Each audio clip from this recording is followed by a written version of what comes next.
ጤና ይስጥልን የጣና ቲቪ ተከታታይ ቤተሰቦቻችን፣ እነሆ የሰዓቱን የጣቢያችን ዜና መረጃና ዜና ትንታኔዎቻችን ይዘንላችሁ ቀርበናል። አክብሮታዊ ግብዣችንን እያስቀደምን በቅድሚያም አበይቶችን እናቀርብላችኋለን። የፋኖ ኃይሎች በባህር ዳር ከተማ ዙሪያ ከአገዛዙ ጦር ጋር ሲዋጉ ውለዋል። በጋይንት ንፋስ መውጫ ከተማ ለሰዓታት የዘለቀ ውጊያ ተካሂዷል። በእብናትና ጉና የድሮን ጥቃት ተፈጽመዋል። ከጋሸና እስከ ደብረ ዘቢጥ ከፍተኛ የሆነ ወታደራዊ እንቅስቃሴ ውሏል። ቀዳሚው የግንባር መረጃዎቻችን ናቸው። አገዛዙ አጥፍቶ ጠፊ ድሮኖችን ለውጊያ ድጋፍ ሊያሰማራ መሆኑ ምንጮች ጠቆሙ።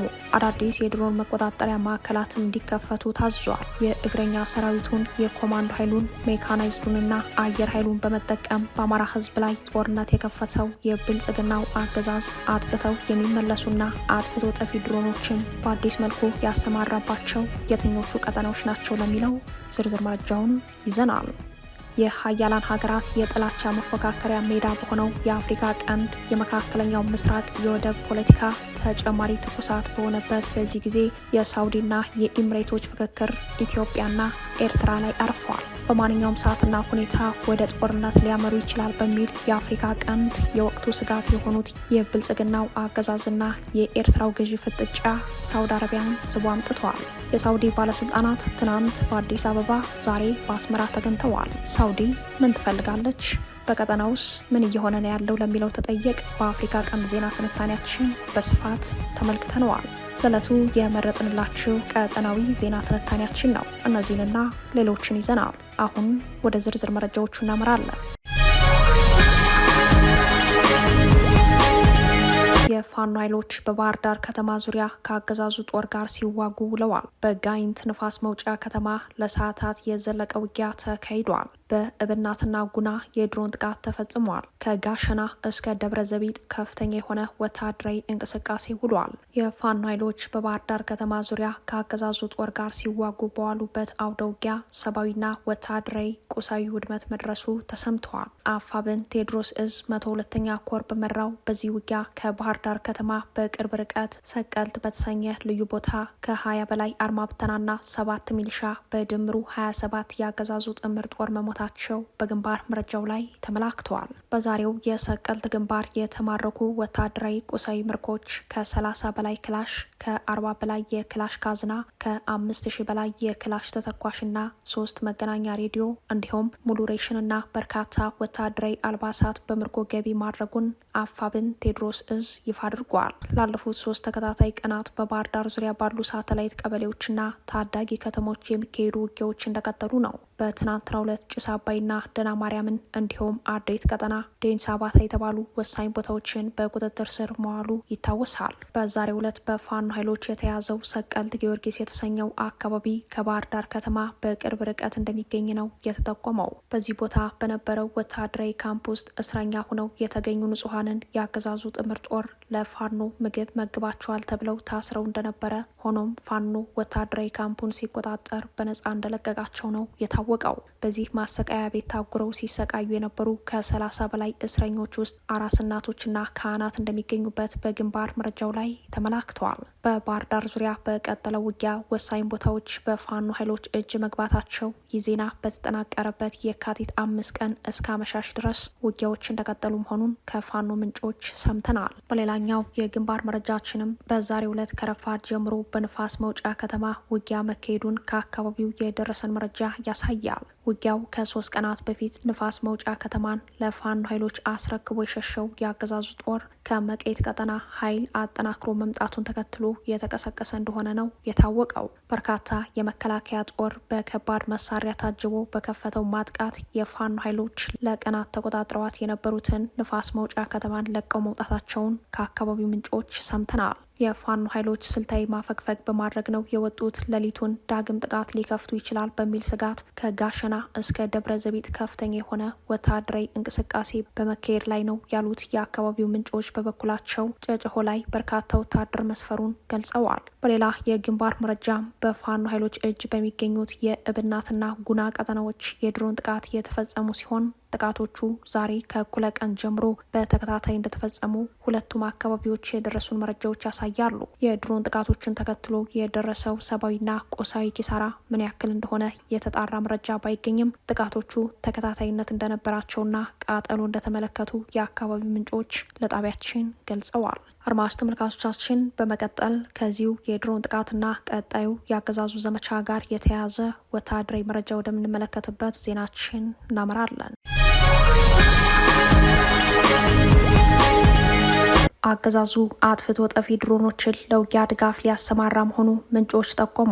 አዳዲስ የድሮን መቆጣጠሪያ ማዕከላትም እንዲከፈቱ ታዟል። በጄኔራል ጌታቸው ጉዲና የሚመራው የመከላከያ መረጃ መምሪያ ደህንነት ከብሔራዊ መረጃና ደህንነት አገልግሎት መስሪያ ቤቱና ከኢንሳ ከፍተኛ የስራ ኃላፊዎች ጋር ስብሰባ ማድረጋቸው ተሰምተዋል። በዚሁ ስብሰባ በርካታ አጀንዳዎች እንደተነሱ የጠቆሙት ምንጮች ውሳኔ ከተላለፈባቸው የቴክኒክ ውሳኔዎች አንዱና ዋነኛው አጥፍቶ ጠፊ ድሮኖችን ወደ ስምሪት ማስገባት እንደሆነ ምንጮች ጠቁመዋል። በዚህም በመቶዎች የሚቆጠሩ አጥፍቶ ጠፊ ድሮኖች ለውጊያ ድጋፍ አገልግሎት እንዲሰማሩ የቴክኒክ ውሳኔ የተላለፈ ሲሆን ውሳኔው የወረደው ከጠቅላይ ሚኒስትሩ ቢሆንም የቴክኒክ ጉዳዮችን መሬት ላይ ካለው መረጃ ጋር የሚያቀናጁ የመረጃ ተቋማት የቴክኒክ ውሳኔ በማስፈለጉ ስብሰባው መካሄዱን ነው ምንጮች የጠቆሙት።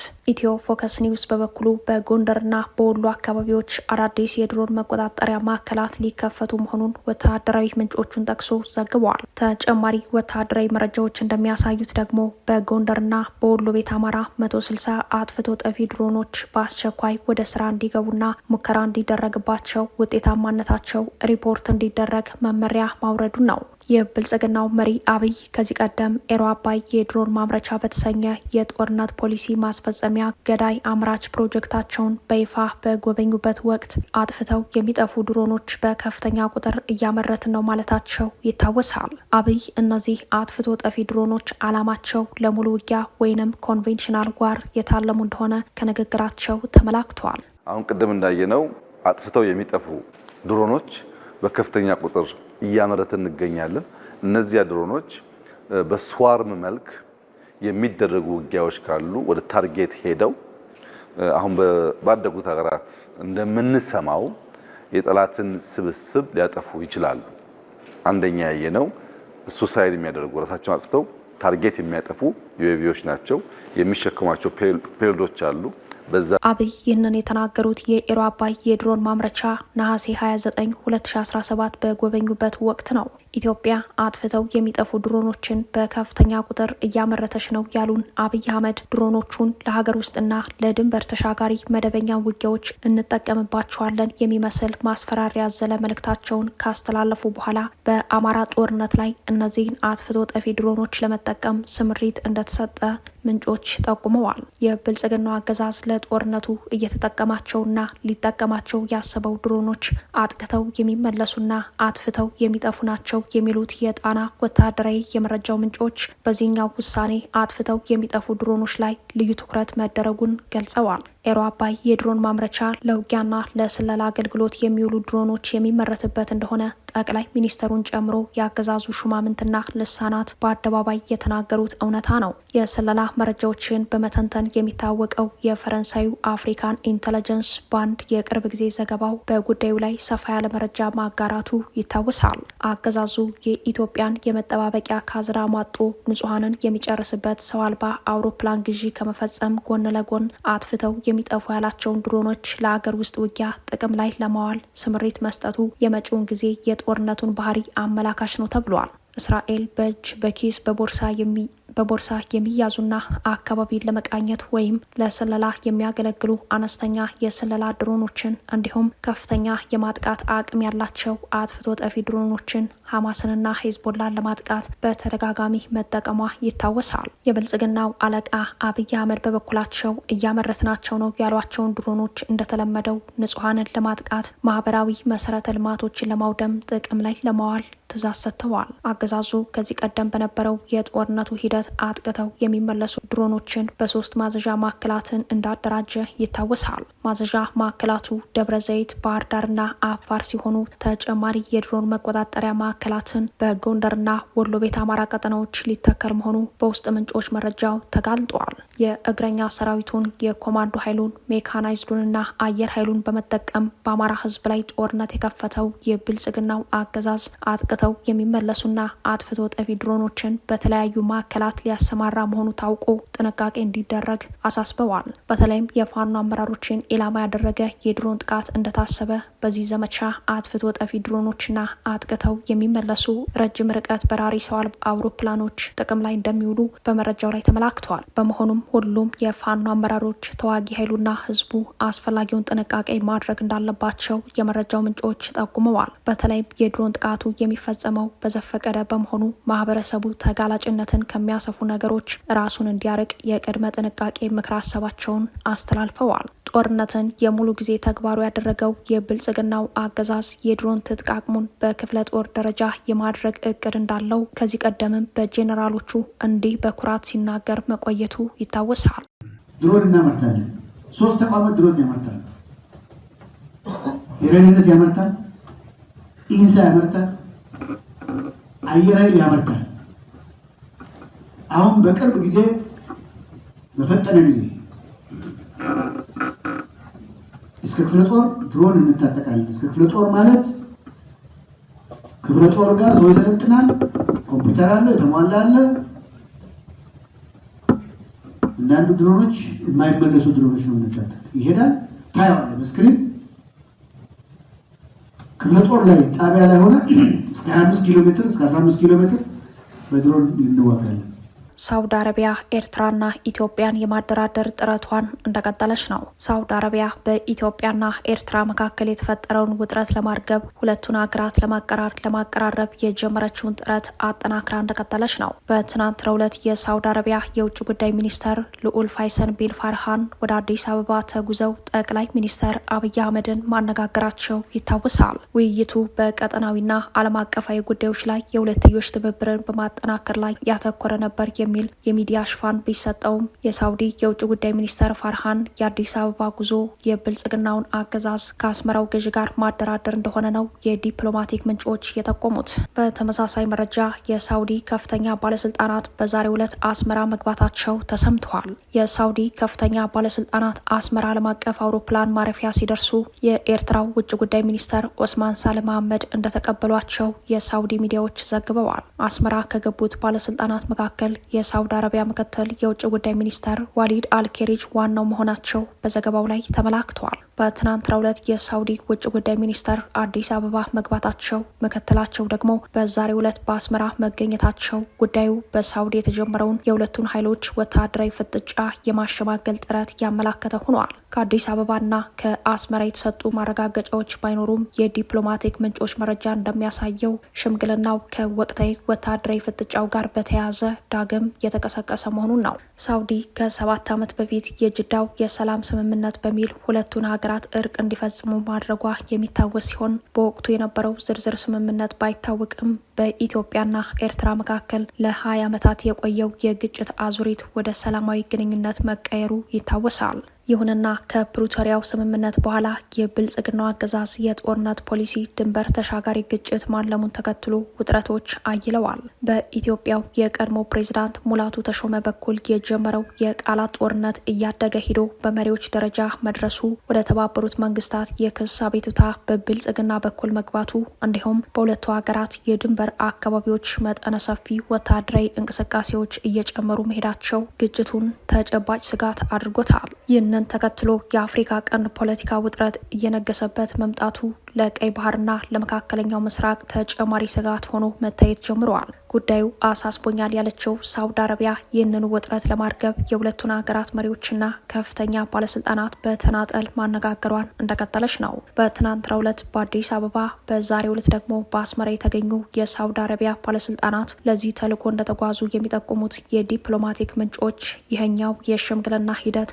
አሁንም የተናጠል እንደሆነ፣ ዋና ዓላማውን ወታደራዊ ውጥረቱን የማርገብ እንደሆነ ነው የሚያስረዱት። ሳውዲ አረቢያ ከ7 ዓመታት በኋላ ድጋሚ ኢትዮጵያንና ኤርትራን ለማቀራረብ እንቅስቃሴ ስትጀምር በወቅቱ አጋሯ የነበረችው የተባበሩት አረብ ኤምሬቶች ዛሬ ላይ የሳውዲ ባላንጣ የኤርትራ ጠላት ሆናለች። በአንጻሩ በ4 ኪሎ ቤተ መንግስት ፖሊሲ የማስቀየር አዋጅና አንቀጽ የማሻር ተጽዕኖ ፈጥራለች። በሳውዲ አረቢያው አልጋ ወራሽ መሐመድ ቢን ሳልማንና በተባበሩት አረብ ኤምሬቶች መሪ ሼክ መሐመድ ቢን ዛይድ መካከል ያለው ግላዊ ፍክክር ወደ ሀገራዊ የውጭ ጉዳይ ፖሊሲ አቅጣጫ መቀየሩን ተከትሎ የአፍሪካ ቀንድ ሀገራትን የጥላቻ ፍክክር ማረፊያቸው አድርገው ይታያሉ። በሱዳን የእርስ በርስ ጦርነት በተለያየ ጎራ ተፋላሚ ኃይሎችን የሚደግፉት ሁለቱ ሀገራት ሱዳን ውስጥ ባለው አሰላለፍ ኤርትራ ከሳውዲ የተባበሩት አረብ ኤምሬት ደግሞ ከብልጽግናው መሪ ጋር ሆነው ጄኔራል አልቡርሃንንና ጄኔራል መሐመድ ሀምዳን ዳጋሎን ይደግፋሉ። በዚህ የፍላጎት መሳሳብ የቀይ ባህር ጂኦፖለቲካና ኢኮኖሚ ቁልፍ ተዋናይ የመሆን ህልም ይዘ የምትንቀሳቀሰው የተባበሩት አረብ ኤምሬቶች ከአብይ አህመድና ከጄኔራል መሐመድ ሀምዳን ዳጋሎ ጎን ተሰልፋ በቀጠናው ሁከታ አትራፊ ለመሆን በመትጋት ላይ ነች። ሳውዲ ቀይ ባህርን አረባዊ አድርጎ የቆየ ፖሊሲዋ ላይ ተጨማሪ የወደብ ልማት ፖለቲካን የመከላከል ፖሊሲ ጨምራበት የተባበሩት አረብ ኤምሬቶችን ዲፒ ወርልድ ካምፓኒ ወደ ቀይ ባህር እንዳይጠጋ አቅዳ በመስራት ላይ ትገኛለች። የሀያላን ሀገራት የጥላቻ መፈካከሪያ ሜዳ በሆነው የአፍሪካ ቀንድ የመካከለኛው ምስራቅ የወደብ ፖለቲካ ተጨማሪ ትኩሳት በሆነበት በዚህ ጊዜ የሳውዲና የኢሚሬቶች ፍክክር ኢትዮጵያና ኤርትራ ላይ አርፏል። በቅርቡ ጅቡቲ የታጁራ ወደብን ለሳውዲ አረቢያ መስጠቷ ይታወሳል። የምዕራቡ የሩቅ ምስራቅ፣ መካከለኛው ምስራቅና የእስራኤል አረብ ፍላጎት በቀይ ባህር ጂኦፖለቲካዊ ጉዳዮች ላይ ተጽዕኖ እያደገ በመጣበት በዚህ ጊዜ የተባበሩት አረብ ኤምሬቶችና ሳውዲ አረቢያ ሌላኛዎቹ ተፎካካሪዎች ሆነው በቀጠናው ሜዳ ላይ ዳግም ጎልተው መታየታቸው ቀጥሏል። በቀንድ ሀገራቱ በወደብ ልማት ስም በዲፒ ወርልድ ካምፓኒ በኩል ተስፋፊነት በማሳየት ላይ የምትገኘው የተባበሩት አረብ ኤምሬቶች ከሞቃዲሾ አስተዳደር ጋር የነበራት የዲፕሎማሲ ግንኙነት በመቋረጡ በፑንትላንድና ቦሳሶ የነበራትን የጦር ሰፈር ለቃ ብትወጣም በሶማሌላንድ በርበራ ካላት የወደብ ልማት በተጨማሪ ወታደራዊ ይዞታዎችን በማጠናከር ላይ ነች። በቀጠናው ተላላኪ መንግስታት ማቋቋም ላይ በትኩረት በመስራት የምትታወቀው የተባበሩት አረብ ኤምሬቶች አብይ አህመድ ሁነኛ ወኪሏ ሆነዋል። ይህን ተስፋፊነቷን ለመከላከል ሳውዲ አረቢያ በኤርትራና በኢትዮጵያ መካከል ያለውን ውጥረት በማርገብ ኤምሬቶችን ማረፊያ አልባ ለማስቀረት ጥረት በማድረግ ላይ ነች። ጅቡቲ ላይ ሳውዲ አረቢያ በተፎካካሪዋ የተባበሩት አረብ ኤምሬቶች እግር ስር ተተክታ በካምፓኒዋ ሬድ ሲ ጌትዌይ ተርሚናል በኩል የጅቡቲ ታጁራ ወደብን ለማልማት በሚል ሙሉ እግሯን አሳርፋለች። በተመሳሳይ አሰብን በማልማት ሁለቱም ሀገራት እንዲጠቀሙበት የሚል የማሸማገል አማራጭ ያቀረበች ቢሆንም የብልጽግናው አገዛዝ ፍላጎት በሳውዲ የወደብ ልማት ስር ሳይሆን በራሴ ፍላጎት አሰብን መጠቅለል አለብኝ የሚል ጽኑ አቋም እንደያዘ ይህም የሳውዲን ሽምግልና እየፈተነው እንደሚገኝ የዲፕሎማቲክ ምንጮች ጠቁመዋል። ከ2 ዓመት በፊት ጅቡቲ ኢትዮጵያ እንድትጠቀምበት የማስተዳደር ውክልና ለመስጠት ዝግጁ ነኝ በማለት በተደጋጋሚ ስትገልጽ የነበረውን የታጁራ ወደብ የማስተዳደር ስልጣን ለሳውዲ አረቢያ ካምፓኒ ማስተላለፏ የኢትዮጵያን መጻኢ የወደብ እድል ያጨለመ ነበር የሚሉት ተንታኞች አሰብን ሳውዲ አልምታ በጋራ መጠቀም የሚለውን አማራጭ ከመቀበል ይልቅ የተባበሩት አረብ ኤምሬቶች ፍላጎትን ያዘለ ድንበር ተሻጋሪ ጦርነት ማለሙ አደገኛ ውሳኔ ነው ሲሉ ይገልጹታል። የመወረር ስጋት ውስጥ የገባችው ኤርትራ በቀጠናው ወታደራዊ የቃል ኪዳን ስምምነቶችን እያማተረች ስለመሆኑ ከዚህ ቀደም በሰፊው መዘገባችን ይታወሳል። ኤርትራ የውጭ ወረራ ስጋት አለብኝ የሚለውን ወታደራዊ ግምገማ መመከቻ ዘዴ ያለችውን አማራጭ ለማስፋት ቀጠናዊ የዲፕሎማሲ እንቅስቃሴዎችን ስትጀምር ዋነኛ ምርጫዋን ሳውዲ አረቢያና ግብጽ ማድረጓን ቀጠናዊ ስጋቱን ጨምሮታል። ሳውዲ አረቢያ ሁለቱን ሀገራት ለማነጋገር እንቅስቃሴዋን የቀጠለች ቢሆንም በኢትዮጵያም ሆነ በኤርትራ መንግስታት በኩል እስካሁን ድረስ በጉዳዩ ላይ የተሰጠ ምላሽ የለም። ግጭትን ለማስቀረት የሚደረጉ የተናጠር ውይይቶች ግን እንደቀጠሉ ነው። በኢትዮጵያ የከተሞች ህይወት በኑሮ ውድነቱ ለነዋሪዎች ሲኦል ሆኗል። የከተማ ህዝባዊ እምቢተኝነትም ተጠባቂ ክስተት ነው ተባለ። የብልጽግናው አገዛዝ በሚከተለው የጦርነት ፖሊሲ የተነሳ ጦርነት በሌለባቸው ከተሞች ጭምር የከተማ ህይወት ሲኦል እንደሆነባቸው ብዙዎች በማማረር ላይ ይገኛሉ። መረጃዎችን ያሰናዳው የአዲስ አበባ ወኪላችን በአዲስ አበባ የምግብ ዋጋ ግሽበቱ በከፍተኛ መጠን እየጨመረ መሆኑን ገልጸዋል። በመዲናዋ አዲስ አበባም ሆነ በመላ ሀገሪቱ የሚታየው የኑሮ ውድነት ስርዓት ወለድ እንደሆነ የሚያስረዱት የምጣኔ ሀብት ባለሙያዎች የሀገሪቱን ሰፊውን የግብርና ምርት የሚሸፍነው አምራቹ የአማራ ክልል በጦርነት ላይ መሆኑ የሀገር ውስጥ ምርት ጂዲፒ ላይ ከፍተኛ ተጽዕኖ እንዳመጣ ያስረዳሉ። ለሀገር ውስጥ ፍጆታ የሚውለው ጤፍ ባለፉት 3 የጦርነት ዓመታት በየምርት ዘመኑ የዋጋ ጭማሪው በከፍተኛ መጠን መጨመሩን የሚያስረዱት የምጣኔ ሀብት ባለሙያዎች በሌላ በኩል ወደ ውጭ የሚላኩ ምርቶች መቀነሳቸውን ያስረዳሉ። ብልጽግና አሁንም በጦርነት ፖሊሲው የቀጠለ በመሆኑ የጦር መሳሪያ ግዢ ፍላጎቱ እንደጨመረ ነው የሚሉት ባለሙያዎች፣ ይህም ለጦር መሳሪያ መግዣ የሚውል ከፍተኛ